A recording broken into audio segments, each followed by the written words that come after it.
নমস্কাৰ সকলোকে স্বাগতম জনাইছো। অসম চৰকাৰে অমৃত বৃক্ষ আন্দোলনৰ দ্বিতীয় সংস্কৰণ অৰ্থাৎ অমৃত বৃক্ষ আন্দোলন 2024 তাৰিখ ইতিমধ্যে ঘোষণা কৰিছে। আজিৰ ভিডিঅ'টোত চাওঁ আহক এইবেলি আমি কিমান তাৰিখৰ পৰা কিমান তাৰিখৰ ভিতৰত অমৃত বৃক্ষ আন্দোলনৰ গছপুলি ৰোপণ কৰিব লাগিব। এইবেলি অসম চৰকাৰে 3 কৰোৰ পুলি ৰোপণৰ টাৰ্গেট ৰাখিছে। অসমৰ বিভিন্ন জিলাৰ আত্মসহায়ক গোটৰ সদস্য, ASHA worker, anganwadi worker, school college, defence, military force, police force, সকলো চৰকাৰী অফিচিয়েলছ আৰু প্ৰকৃতিপ্ৰেমী নাগৰিকসকলে এইবেলি অমৃত বৃক্ষ আন্দোলনৰ দ্বিতীয় সংস্কৰণত অংশগ্ৰহণ কৰিব। প্ৰায় 50 লাখতকৈ অধিক অংশগ্ৰহণকাৰীক চৰকাৰে ফৰেষ্ট ডিপাৰ্টমেণ্টৰ জৰিয়তে সকলোবোৰ গছপুলি বিনামূলীয়াকৈ দিয়াৰ ব্যৱস্থা কৰিব। গছপুলি ৰোপণৰ আগতে আপোনালোকে যোৱা বছৰৰ দৰে এই বছৰো 30 জুলাই 2024 তাৰিখৰ ভিতৰত ৰেজিষ্ট্ৰেশ্যন কৰিব লাগিব।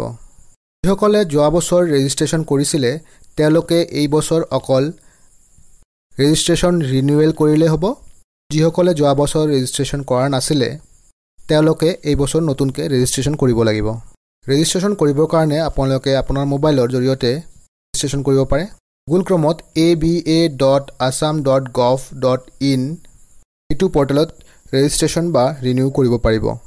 ৰেজিষ্ট্ৰেশ্যন আৰু ৰিনিউ কেনেকৈ কৰিব মোৰ অইন এটা ভিডিঅ'ত দিয়া আছে।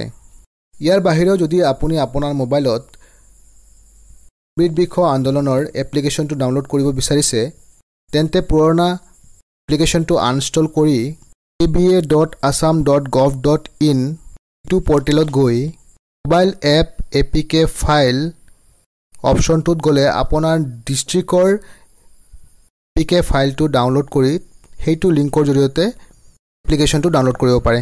তো সেই এপ্লিকেশ্যনৰ পৰা আপোনালোকে কেনেকৈ জিঅ'টেগ ফটো আপলোড কৰিব সেইটো আমি পিছৰ ভিডিঅ'ত জনাই দিম।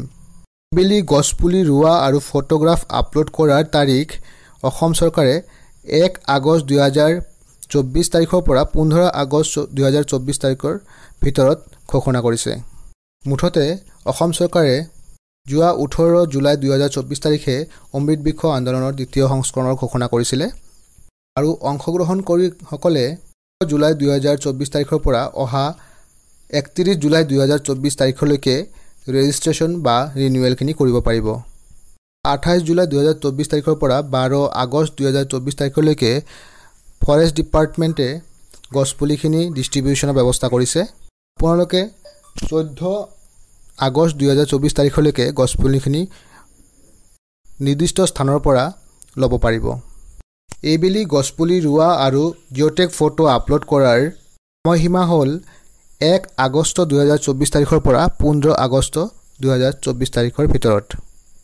আহক আমি সকলোৱে মিলি অমৃত বৃক্ষ আন্দোলন 2024 অৰ্থাৎ দ্বিতীয় সংস্কৰণৰ অংশীদাৰ হওঁ আৰু প্ৰকৃতিৰ প্ৰতি আমাৰ দায়িত্ব পালন কৰোঁ।